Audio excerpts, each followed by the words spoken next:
Happy 1 year to Folklore. Hi there, welcome back to my channel. I just think these hairstyles keep getting more and more ridiculous, but here we are. Today is July 4th, 2021, and exactly a year ago, Taylor Swift dropped her 8th studio album, Folklore. We love to see her. This, of course, was a surprise drop that Swifties were not expecting at all. To think about what my life was like a year ago is just so wild. I was so anxious about the pandemic. We were still pretty locked up. We were still really dealing with it, and it was a very scary time for a lot of people. I know I was unwell. But this album really gave me an escape. It really gave me something to look forward to every morning as I woke up and I wanted to listen to music. And Taylor Swift, if you're watching this, thank you, because I know not only myself but so many other people around the world just felt so comforted by this new surprising music. So to all the Swifties watching this, happy 1 year of Folklore. I know if you're anything like me, these special days, these Taylor Swift days as I call them, are just, they're like better than holidays to me. They are so special, and I just have so much fun on these days, kind of reflecting on the gift of music that Taylor Swift provides me with time and time again. Thank you. In this video, I am going to react to The Lakes, the original version, which was dropped today. I have trust issues because of this woman, but I really wanted to listen to it with you and just kind of celebrate this exciting news. And without further ado, let's hit play. But before, make sure you subscribe to this channel. I talk a lot about Taylor Swift and other pop music stuff on this channel, so be sure to hit the subscribe button and comment down below your favorite song from Folklore. If it's not August, don't even bother. But yeah, so this is the original version. I'm kind of wondering how much it's gonna differ from the one we hear on the album. Remember, Jack did this, so I'm very interested to see how the production has changed. We all know I love Jack Antonoff. Let's hit it. Okay, it does sound different. There's not as much like woo to it.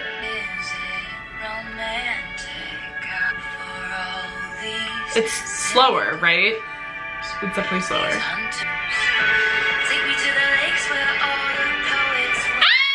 It sounds so different. That rewind, it like booms. Listen to this. This is giving me like Disney vibes. I don't know if that's appropriate to say, but it is. Like, don't you see this in a Disney movie? What is that in the background?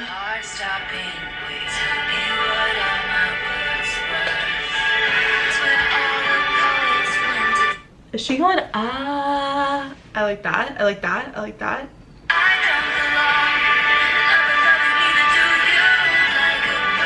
There's like a lot of string.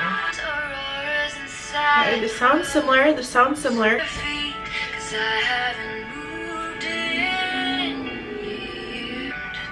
This sounds similar.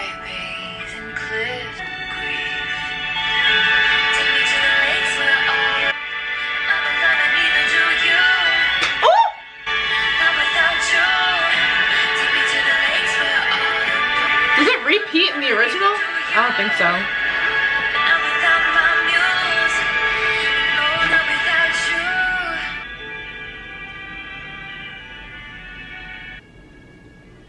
Whoa. Okay, that was kind of wild because one of the first things I said, I was like, wow, it's not like as big as the original, but the end was big. Let's revisit the original real quick before I share my thoughts, because I don't know if the last verse repeats or not in the original like it did in that version. They sound alike.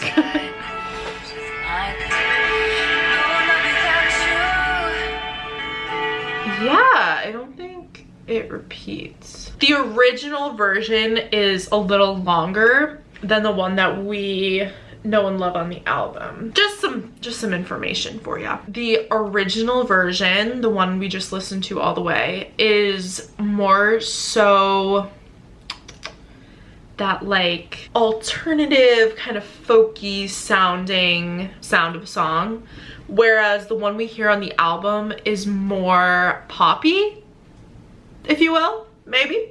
I definitely think the bridge on the original version is very similar to the one that we hear on the album. I don't think they changed a lot of that. I think like the booms I was talking about are still on the album version. We just don't hear them as loudly as we do on the original, which is kind of cool because it kind of like adds some oomph to like this original version that we're hearing. I love this song, obviously. I don't think it's my favorite deluxe song, mainly because I really like It's Time to Go off Evermore. That, I know, unpopular opinion, but whatever. Sorry if this lighting is all over the place, it's a little windy out. But I do have a video somewhere on my channel where I listened to the demo of Cardigan, and I think any Swiftie can agree that it's so cool to hear a song that we've listened to so many times a different way, like the way it once was before it reached our ears. Like, it's really fascinating to just see Taylor's whole creative process and understand it a little bit more. And I just feel like when she releases behind the scenes stuff like this, it really just continues to impress me, her talent. Just the way she thinks and the way her marketing is, and yeah, I mean, if you like Taylor Swift or you don't, you just can't deny how incredible of a business model she runs, you know? She obviously does a lot, she obviously has a lot of people helping her, but as a brand, it is on lock. Like, they know what they're doing.